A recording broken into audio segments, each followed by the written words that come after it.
billahi samil alim minasyaitonir rajim. Bismillahirrahmanirrahim. Assalamualaikum warahmatullahi wabarakatuh. Innal hamdalillah nahmaduhu wa nasta'inu wa nastaghfiruh wa na'udzu billahi min syururi anfusina wa min sayyiati a'malina. May yahdihillahu fala mudilla lahu wa may yudlil fala hadiyalah. Asyhadu an la ilaha illallah wahdahu la syarikalah wa asyhadu anna Muhammadan abduhu wa rasuluh. Allahumma shalli wa sallim wa barik ala hadzal nabiyil karim wa ala alihi wa sahbihi ajmain. Bapak-bapak pengurus masjid yang saya hormati, alim ulama, tokoh masyarakat, cerdik pandai, bapak-bapak, ibu-ibu, orang tua yang saya muliakan, hadirin hadirat yang semoga kita semua senantiasa dirahmati oleh Allah. Kembali kita bersyukur kepada Allah dan mengucapkan alhamdulillahirabbil alamin. Kita kembali ke majelis ilmu. Mungkin di sini sudah beberapa kali memulai, alhamdulillah sudah cukup lama mungkin vakum ya Pak ya. Dan kita kembali dipertemukan Allah di majelis ilmu ini, walaupun kita tetap menjaga social distancing sebetulnya. Kita memakai masker. Kalau mencuci tangan sudah tidak diragukan lagi Pak, karena umat Islam pasti mencuci tangan ketika dia berwudu, karena itu sunnah yang awal ketika akan berwudu. Dan keuntungannya Pak, memakai masker ini paling tidak sembuh dari penyakit flu Pak. Nah, jadi orang yang kena sakit flu, justru maskerlah obat yang terbaik untuk penyembuhan sakit flu-nya. Yang kedua Pak, kadang di sebelah kita orang membaca ayat ini agak dibukanya mulutnya agak busuk. Nah, jadi tertutup juga lah sedikit. Kadang dibacanya Pak, kita di sebelah tidak tahan. Nah, jadi kalau pakai masker terbantu juga, hilang kotor jiwa gitu. Bersolawat kita kepada Rasulullah sallallahu alaihi wasallam dengan mengucapkan Allahumma shalli ala Muhammad wa ala alihi wasallim. Semoga dengan banyak bersolawat Allah nantinya akan memberikan izin kepada Rasulullah untuk memberikan syafaat di yaumil akhir kelak. Bapak-bapak, ibu-ibu yang saya muliakan, kajian kita adalah kajian kitab Qisasul Anbiya karya Ibnu Katsir rahimahullah. Jadi mudah-mudahan ini cukup waktu untuk bisa kita mengurut beberapa pertemuan nanti ke depan. Yang kita awali sekarang ini dari kisah Nabi Adam alaihissalam. Jadi Pak ya, kalau Allah menciptakan bumi ada harinya, hari Ahad, hari Senin menciptakan ini, hari Selasa. Tapi kalau menciptakan manusia, proses. Artinya apa? Manusia ini dia tidak bisa berhasil begitu saja, dia juga harus melalui proses. Tidak bisa kita ini instan berhasil. Terlihat dari hadis yang pertama ini, sesungguhnya Allah menciptakan Adam dari sebuah genggaman. Jadi dalam hadis qudsi dari sebuah genggaman yang diambil dari seluruh permukaan tanah di muka bumi ini. Jadi manusia itu datang sesuai dengan kadar tanahnya. Nah, jadi itu kata Allah Pak, ada yang berwarna putih maka kulitnya putih, jadi sesuai kadar tanahnya. Ada yang berwarna merah, ada yang berwarna hitam, ada yang kombinasi warnanya. Jadi makanya kalau ada orang bertanya Pak, kenapa kulit orang Amerika merah keputih-putihan, ada yang hitam betul. Nah, jadi sesuai dengan kadar tanahnya kita dapatnya. Kadang kan orang gitu, kenapa kita lahir dari datuk yang satu kok kulit kita beda-beda. Nah, inilah dalilnya mengapa kulit kita berbeda-beda. Kemudian apa lagi kata Allah? Ada yang buruk, ada yang baik, ada yang mudah, ada yang sedih. Makanya muka kita ini macam-macam Pak. Ada yang menung aja kerjanya Pak. Memang itulah mukanya itu. Ada yang muka itu kasihan kita nengoknya Bu, padahal dia berduit Pak, tapi nengok mukanya itu iba aja kita. Ada yang mukanya buruk maksud sini apa Pak? Pokoknya sangar mukanya, tapi hatinya baik. Ada yang seperti itu. Jadi inilah Allah membuat kita itu berbeda-beda supaya kita tidak saling buruk sangka satu sama lain. Ini wajah bapak ini memang sangar, tetapi hatinya baik. Akhirnya kita tahu Pak. Nah ini mukanya baik, hatinya pula buruk. Nah, jadi kan macam-macam yang kita jumpai di lapangan. Nah ternyata inilah Allah menciptakan manusia ini tidak main-main, sesuai dengan kadar tanahnya. Jadi kalau ada anak bapak susah diatur Pak, bandel dia, takutnya tanah sengketa dapatnya itu Pak. Jadi itu yang membuat dia itu pelawan itu. Kemudian ini hadis yang pertama, Pak. Hadis ini riwayat Ahmad. Jadi ini cukup panjang sebetulnya riwayatnya dan tidak kita sebutkan nama-namanya. Nah, di hadis yang kedua, ini hadis riwayat As-Sa'di dari Abu Malik, dari Abu Soleh, dari Ibnu Abbas, dari Murrah, dari Ibnu Mas'ud dan beberapa orang sahabat. Jadi hadis yang kedua ini, Pak, sebelum proses penciptaan itu, Allah pertama perintahkan malaikat Jibril, turun kau ke bumi, Jibril, ambil seluruh tanah di atas permukaan bumi ini, sedikit-sedikit aja, satu genggam aja. Jadi jumlahnya nanti satu genggam, ambil sedikit-sedikit. Turunlah malaikat Jibril. Begitu malaikat Jibril mengambil tanah, bumi ngamuk, Pak. Nah, jadi ini terjadi perdebatan antara malaikat Jibril dan bumi. Kata bumi, apa maksud kau ni Jibril? Datang-datang main-main ambil aja. Kata malaikat Jibril, aku diperintahkan Allah untuk mengambilmu, sedikit aja. Kata bumi, tidak bisa, kau jangan menyakiti aku. Aku berlindung kepada Allah dari kau menyakiti aku, Jibril. Jadi makanya, Pak, kalau unsur ruh kita yang suci ini, Bu, bersatu dia sama bumi ini, jadi pelit kita, Pak. Itu bahayanya, Pak. Karena bumi ini pelit dia, nggak mau ngasih sedikit aja, Pak, nggak mau dia. Itu yang ngerinya kita, Bu. Kalau udah bersatu dengan unsur bumi ini, pelitnya minta ampun, Pak. Ibu dikasih belanja sama beli bawang berapa siung pun disuruh catat loh, Bu. Menderita dibuatnya, Pak. Dapat suami yang ruhnya sudah bersatu dengan bumi, tidak akan belanja, Ibu, Bu. Semua serba laporan. Ngeri, Pak. Kalau dapat perempuan pelit juga, perhitungannya pun tinggi juga, Pak.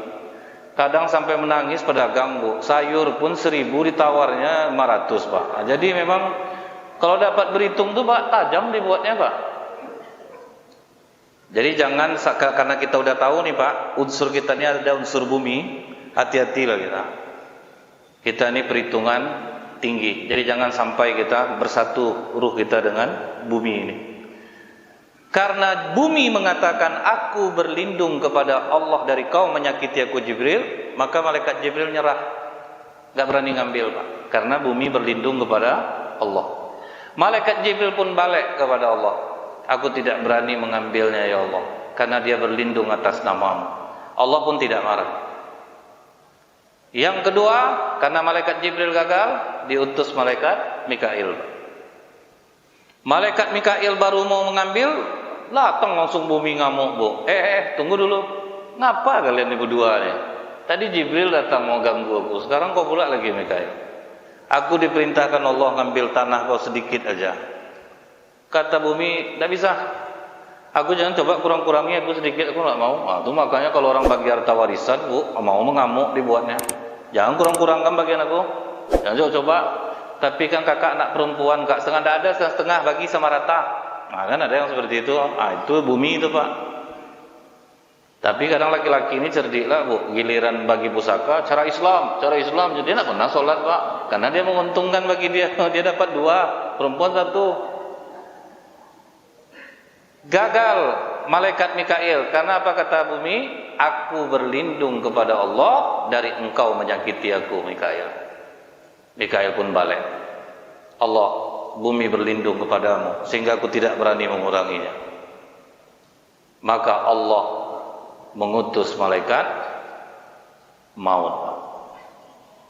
Turun malaikat Israel. Begitu turun ke bumi, dia ambil untuk jangan kau ambil pula. Tak tahu aku, pokoknya Allah nyuruh aku, tak peduli dia, Pak. Malaikat Israel ngambil, jangan kau kurangi aku berlindung kepada Allah dari kau menyakiti aku. Aku pun tidak akan kembali kepada Allah sebelum aku melaksanakan tugas dari Allah. Jadi malaikat maut yang berhasil mengambil bahan penciptaan tanah kita. Makanya malaikat maut itu, Pak, melihat muka kita tiap hari, Pak. Dalam satu hari ada 70 kali malaikat maut memandang kita, karena dia yang berhasil dulu mengambil tanah.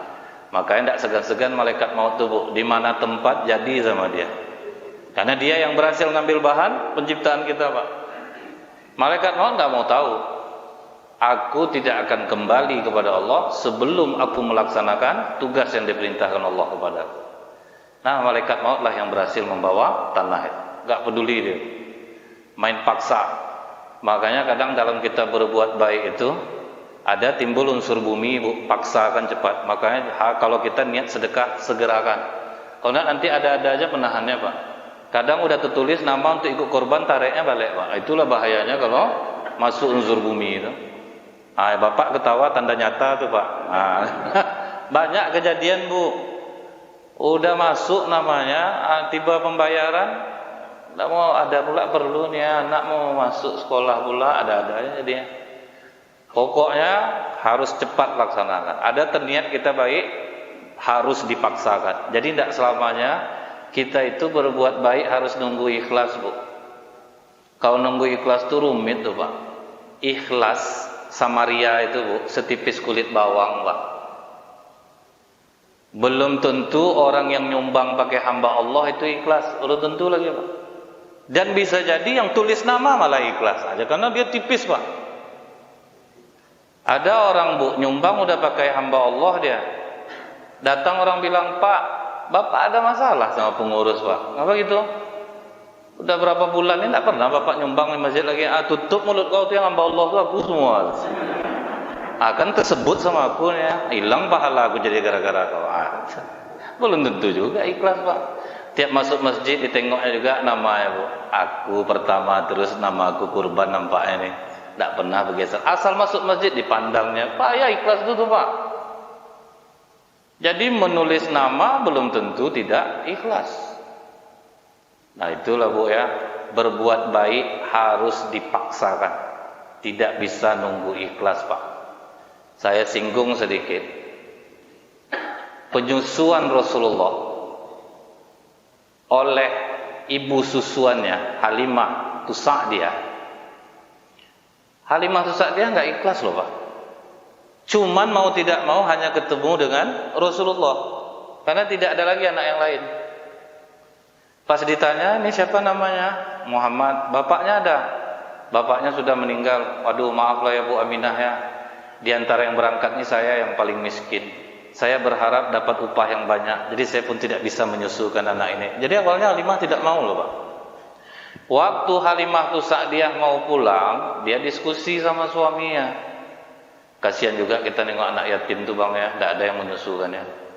Datang suaminya, lebih kasihan lah kita lagi. Udah pergi miskin, pulang tambah miskin lagi ini. Ambil aja lah Halimah biar dapat upah kecil, tidak apa-apa lah. Itu awalnya tuh, Pak, daripada pulang kosong. Kan tidak ikhlas tuh, Pak. Balik Halimah Sa'diyah sampai di rumah ibu Rasulullah, "Bu Aminah, biarlah saya yang menyusukan Muhammad ini walaupun upahnya kecil."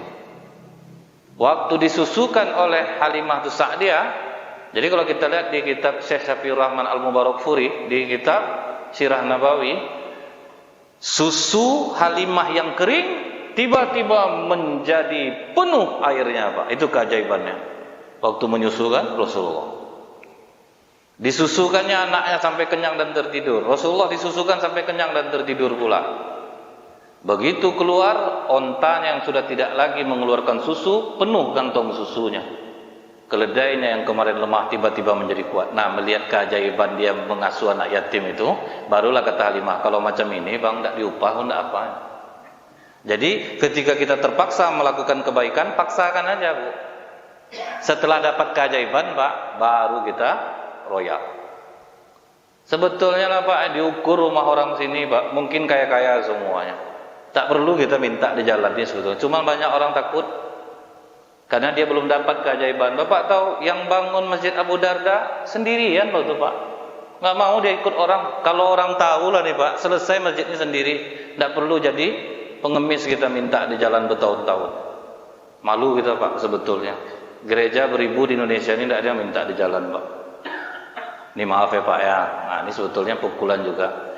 Karena ini apa namanya, Pak? Banyak sekarang masjid itu memaksakan gaya, tetapi dia nggak mau nyumbang. Padahal orang di sekitar situ banyak yang mampu. Cuman takut berbuat baik.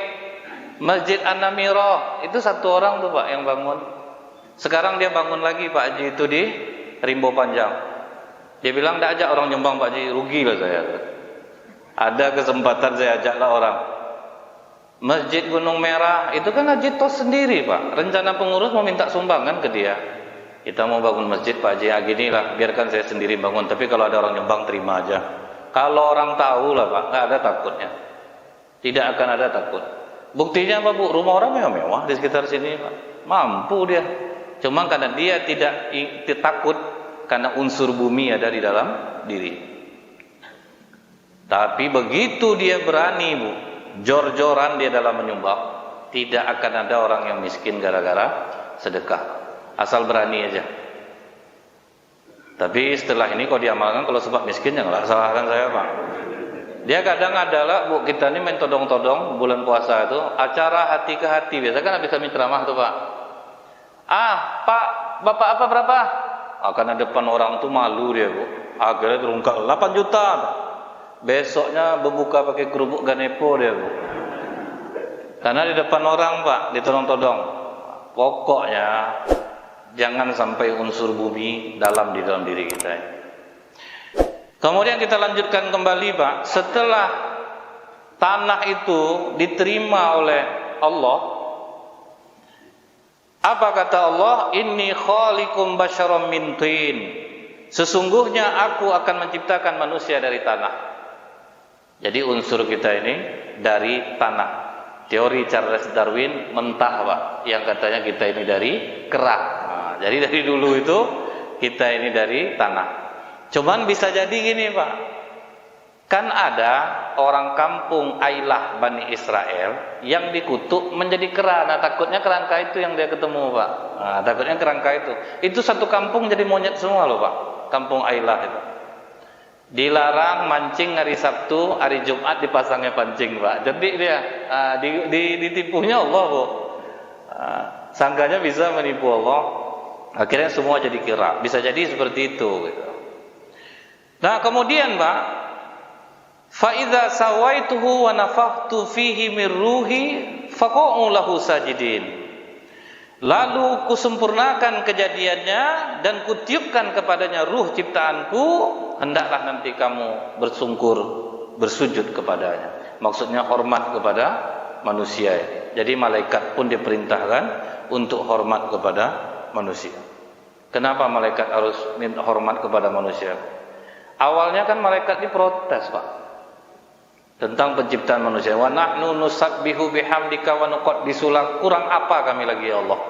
Kami senantiasa bertasbih, memuji Engkau, mensucikan Engkau.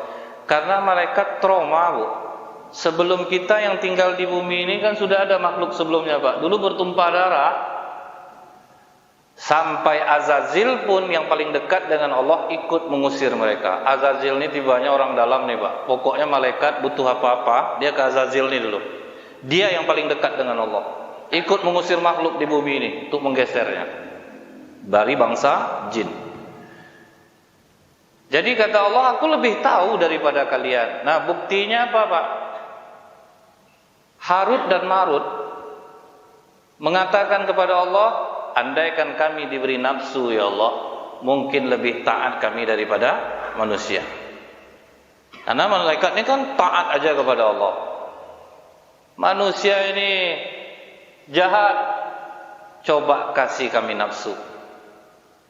Dikasih Allah nafsu, ternyata jauh lebih jahat malaikat ketika dikasih nafsu daripada manusia. Apa pengakuan Harut dan Marut ini? Kan diajarnya orang sihir Pak. Bagaimana supaya suami benci dengan istri, itu kan sihir Harut dan Marut tuh Pak. Rupanya ketika dia dikasih nafsu jahat dia.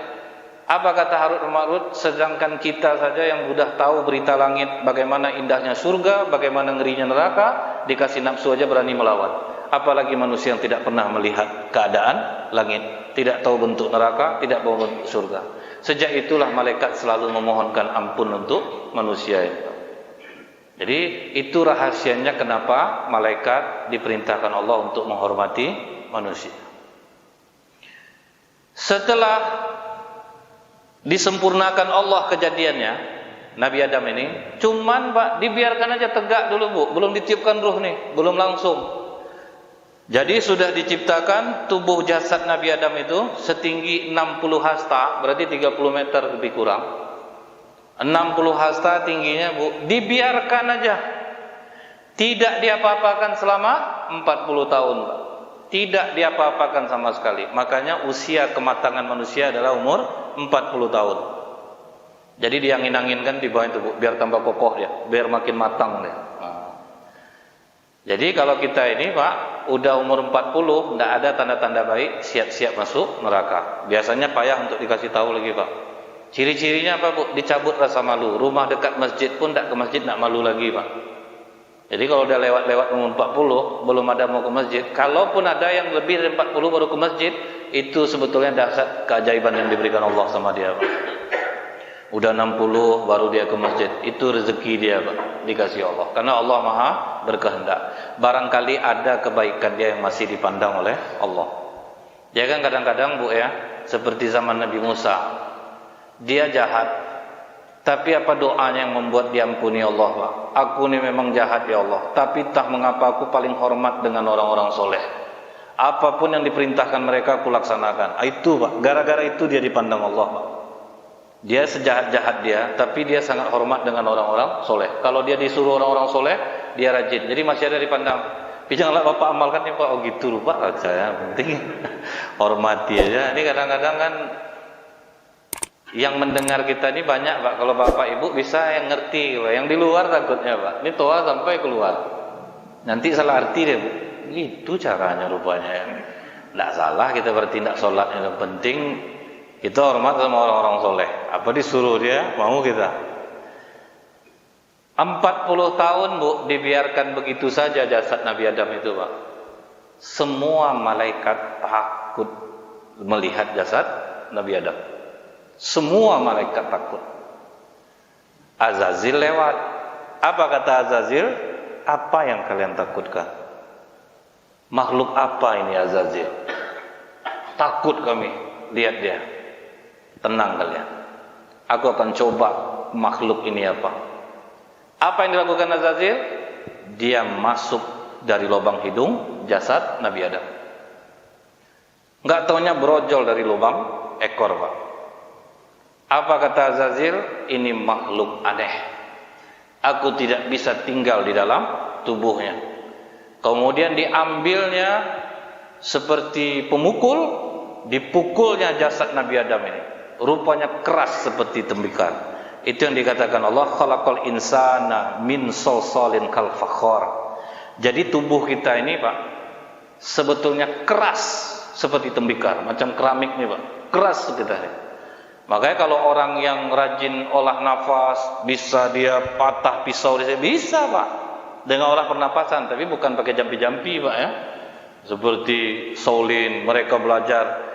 Bukan murah belajarnya, Pak. Ternyata mereka mempelajari itu sampai 22 tahun, Pak. Jadi aslinya tubuh kita ini kuat. Kata Azazil, aku tidak mampu untuk menguasai makhluk ini. Azazil ini siapa, Bu? Iblis laknatullah alaih. Awalnya dia makhluk paling dekat sama Allah, Pak. Malaikat hormat sama dia. Jadi aslinya apa, Bu? Iblis itu tidak bisa menguasai tubuh kita. Jadi dari mana dia masuk? Dari hidung, Pak. Makanya kita kata Rasulullah, sempurnakan wudhu kalian dengan beristinsyak. Istinsyak itu apa, Pak? Menghirup air ke dalam hidung, kemudian istinsyak, keluarkan. Karena dari situ iblis masuk, Pak.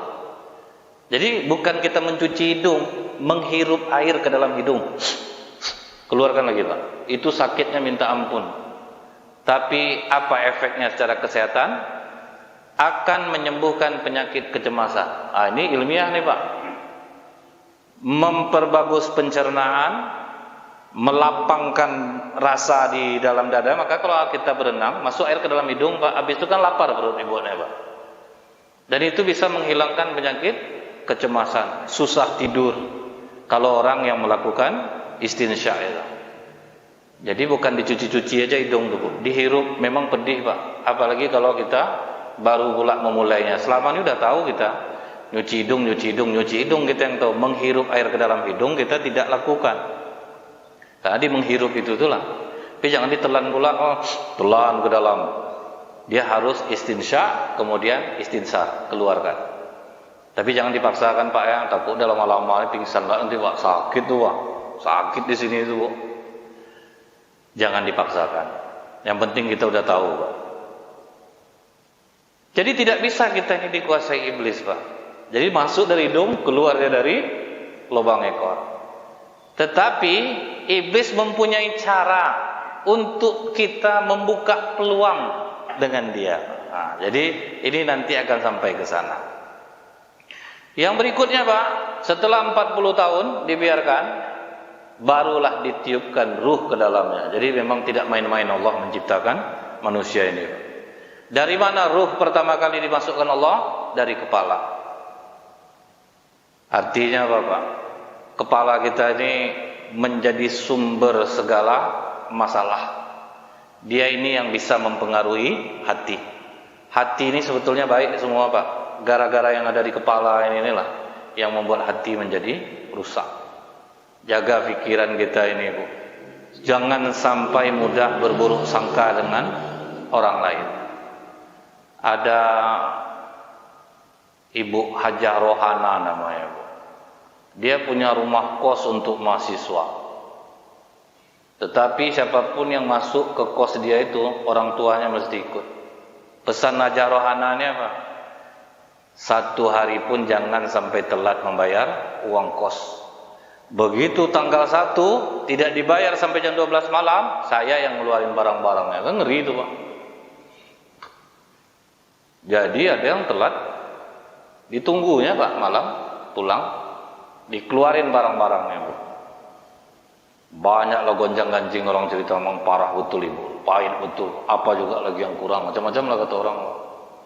Tapi ada satu orang mahasiswa yang tidak pernah ikut menceritakan keburukan Hajah Rohana ini Pak. Nggak mau dia, karena kan belum tahu kenapa ibu itu seperti itu. Pemuda ini pun pernah kena, dia pun pernah kena Pak, kurang 5.000 bayar.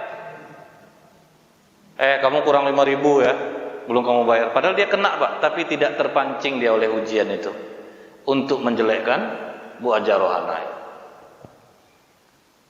Pas dia jalan Pak, 5 km dari tempat kosnya itu, nampak dia tulisan. Ini atas izin Allah nih Bu, nampak dia. Rumah Yatim Hajah Rohana. Oh, ini macam nama bu kos aku.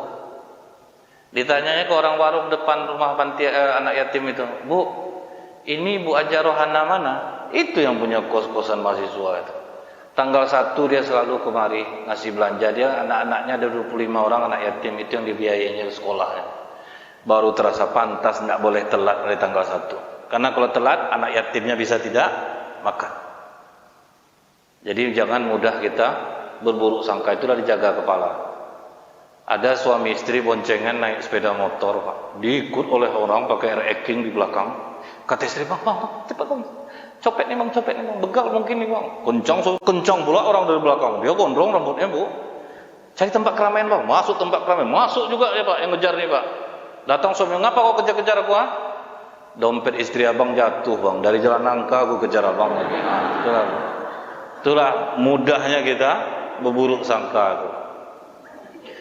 Ini mesti dijaga loh, kepala kita ini mesti dijaga. Karena ada 2 otak binatang Pak, reptilian brain, mamalia tua. Yang baik cuman di belakang kening nih, neokortex namanya.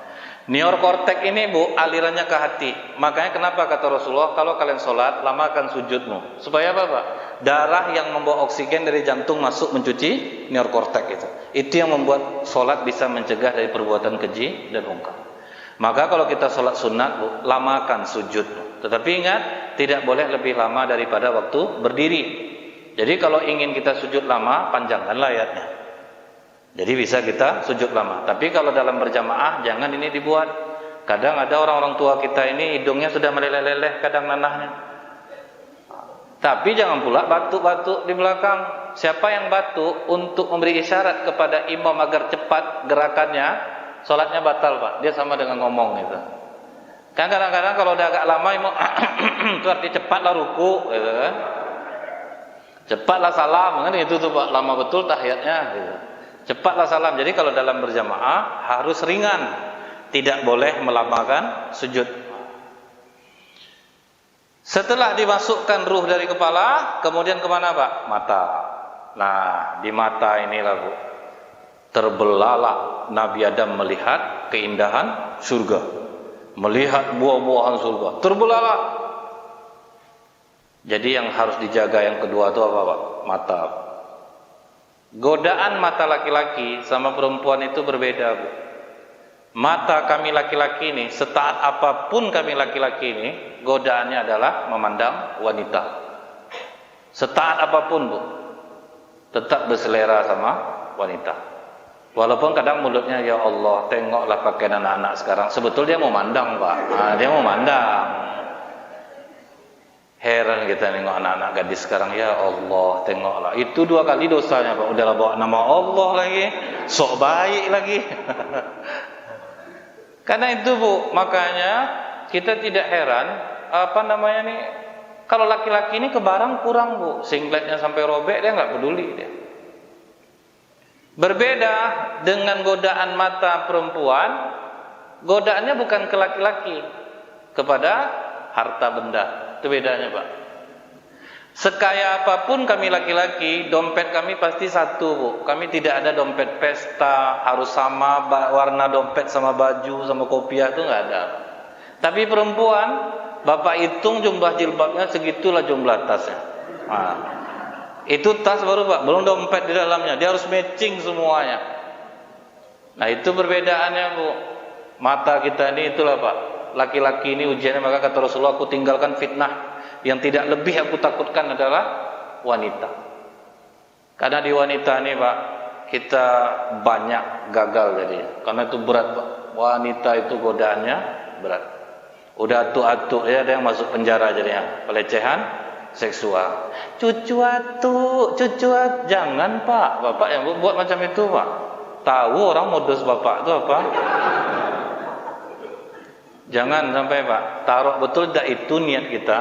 Tetap nanti orang akan menduganya seperti itu. Karena lainlah cucu atuk, lainlah pangkunya, Bu, kan? Anak orang dari SMA, cucu atuk. Ada lagi guru-guru tidak mau murid-muridnya salaman sama dia. Saya nih kan udah seperti orang tua kalian. Nggak bisa, Pak. Nggak bisa. Kalau perempuan ini dia baik, Bu. Kenapa kita itu kalau bisa jangan bersalaman? Kalau perempuan ini baik dia. Dia tidak akan terasa apa-apa dia kalau orang baik sama dia. Cuman yang bapak ini, Bu, kalau orang pesta itu, Bu, ya, bersalaman, Ibu, lembut tangan Ibu itu tadi, tengoklah harum. Jahat, Bu, jahat. Tapi memang tidak semuanya, rata-rata iya, rata-rata. Kenapa bapak ini ketawa, Bu? Nyata, tidak ganda ya, Pak. Setelah dari mata, di mata itu sejajar dengan telinga, kemudian ruh ditiupkan ke hidung. Nah, waktu di hidung itulah Nabi Adam bersin, Pak. Nabi Adam bersin. Maka kata Allah, bacalah alhamdulillah. Jadi kalimat alhamdulillah itu zikir tua tuh, Pak. Zikir tua yang pertama apa, Pak? Subhanallah. Sewaktu malaikat yang menjaga arsy Allah keberatan mengangkat arsy Allah, maka Allah perintahkan mereka membaca subhanallah. Jadi ada beban yang berat dalam hidup ini. Di lockdown kemarin, Pak, payah rezeki, dagang susah, perbanyak mengucapkan subhanallah. Kalau soal lockdown, parahlah lockdown kami lagi, Pak. 3 bulan tidak ceramah, bisa Bapak bayangkan tak? Tapi ternyata, Bu, rezeki tidak di lockdown Allah. Kalau kita tidak mengeluh. Asal jangan ngeluh aja, Pak. Santai aja, kita akan terlewati. Ngeluh pun kita, Bu, apa jalan keluarnya, Pak? Sabar aja lah. Tetap ada jalan keluar. Kemudian, Bu, ya, apalagi zikir setelah alhamdulillah? Ketika Nabi Nuh mengajak kaumnya, itulah Nabi yang pertama untuk berdakwah, Pak. Untuk mendakwahkan kalimat la ilaha illallah, subhanallah, alhamdulillah, la ilaha illallah. Sewaktu penyembelihan Nabi Ismail, ternyata kambing yang tersembelih, saking bahagianya Nabi Ibrahim mengucapkan Allahu Akbar. Jadi subhanallah, alhamdulillah, la ilaha illallah, Allahu Akbar. Dan dalam riwayat ini diceritakan oleh malaikat Jibril kepada Rasulullah sallallahu alaihi wasallam. Takjub Rasulullah mendengarnya, kemudian Rasulullah katakan la haula wala quwata illa billahil aliyil azim. Lengkaplah zikir itu jadinya. Setelah itu, Bu, ya, ruh terus masuk ke perut. Jadi melalui tidak ada keterangan di mulut. Karena apa, Pak? Yang membuat mulut bicara adalah mata. Kalau orang buta, Bu, apa yang mau dibilang ya, Bu? Tapi kalau kita melihatnya, Bu, tengoklah, tidak salah keuntung hidupnya. Udah hidup miskin, gaya, parah pula. Itu kan gara-gara mata, Pak. Mata ini yang membuat mulut bicara. Begitu sampai di perut, lapar Nabi Adam, karena tadi mata sudah melihat banyak buah-buahan surga. Makanya ketika kita kalau jalan-jalan sore di bulan Ramadan itu, Pak, banyak orang lapar mata. Padahal pas berbuka, Bu, isi kurma 2-3 biji, tambah air putih, kenyang. Risoles tinggal, bakwan tinggal. Waktu sebelum berbuka itu bukan main lagi, Pak. Bersusun tuh, Bu. Risoles, bakwan, pecal, udah bersusun. Sampai lama betul iklan di TV ngamuk deh, Pak. Dia aja ngomong tiap hari ini. Iya, orang belum waktunya, Pak. Gimana lagi? Begitu azan, berapa sanggup perut kita, Pak, nampungnya? Tidak sanggup banyak. Mata ini yang membuat perut lapar. Apa yang dilakukan Nabi Adam? Nabi Adam langsung meloncat, sementara ruh belum sampai ke kaki. Terjatuh, Bu. Apa kata Allah? Khuliqal insanu min ajal. Sesungguhnya manusia itu tergesa-gesa. Itulah sifat asli kita, Pak. Tergesa-gesa. Karena Nabi Adam dulunya tergesa-gesa. Belum selesai ruhnya lagi, dia sudah loncat. Sampai kita kadang sholat pun tergesa-gesa. Membaca Al-Quran pun tergesa-gesa. Jadi ada seorang laki-laki yang satu hari itu kerja, Pak, rasa tidak cukup 24 jam. Begitu dia bertanya ke seorang ulama, tidak pernah bisa aku ada waktu untuk keluarga, sibuk betul bekerja. Maka kata ulama ini, luangkan waktu mau membaca Al-Quran 15 menit sebelum engkau pergi. Wah, nambah kerja nih. Tergesa-gesa dia selama seminggu membaca itu, Pak. Tetap dilakukannya, tapi tergesa-gesa. Di hari ke-8, apa pengakuan muda ini? Aku membaca Al-Quran perlahan-lahan.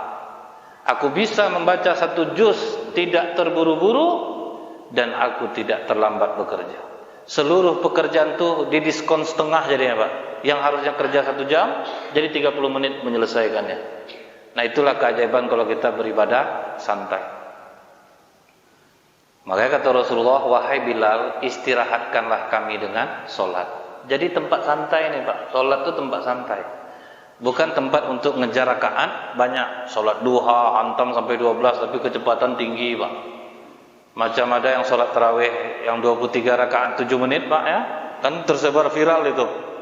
7 menit, Bu. Amin, Allahu Akbar, Allahu Akbar, Allahu Akbar, Allahu Akbar, Allahu Akbar, Allahu Akbar, Allahu Akbar. Ikut kita, Pak, terantuk kepala kita tuh, Pak. Kita tidak biasa. Secepat-cepat kita sholat di Pekanbaru nih, Pak, 11 rakaat setengah jam. Rata itu, Pak. Setengah jam. Santai kita sholatnya. Cuman begitu sholat sunat nampak aslinya, Pak. Itu kadang kita nih, nampak aslinya pas sholat sunat tuh, Pak. Terutama kadang kami yang kadang disuruh jadi imam, Bu. Waktu jadi imam tanggung, mantapnya, Pak. Panjang. Pak, sholat sunat, qul huwallahu ahad, inna a'tainakal kautsar. Kadang tadi baca subhanallah azimi dan tidak cepat, langsung tegak.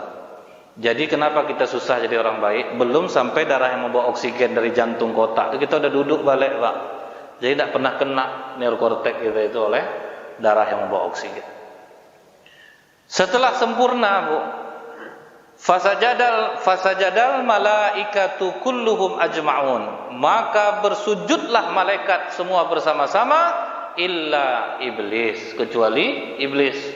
Protes waktu itu Azazil, Bu. Aku senior, dia baru muncul baru, akulah sujud sama dia. Nah, sifat iblis yang seperti ini, Pak, ada di tengah-tengah kita. Dia pula yang terpilih baru kemarin, baru tuh. Aku udah tua, aku udah lama. Itu iblis tuh, Pak. Karena iblis yang berkata seperti itu pertama kali. Jadi Bapak Ibu ini termasuk orang-orang yang tawadu. Kadang-kadang ada orang, Pak, ala ustaz muda itu pula kita dengar. Tapi Bapak Ibu mau duduk, Pak, berarti dia terbebas dari sifat iblis, Pak. Kadang diangkat orang kerja ini muda dia baru tuh, mana lah tahu apa-apa dia. Nah, itu namanya sifat iblis. Jadi iblis waktu itu tidak mau dia sujud. Iblis ini Bu ya, begitu dia diusir, dikutuk oleh Allah, diterimanya Pak. Itulah keras hati iblis itu. Diterimanya Bu. Aku tidak akan mau sujud sama dia. Dia baru, aku udah lama. Diusir Allah, pergi dia Pak.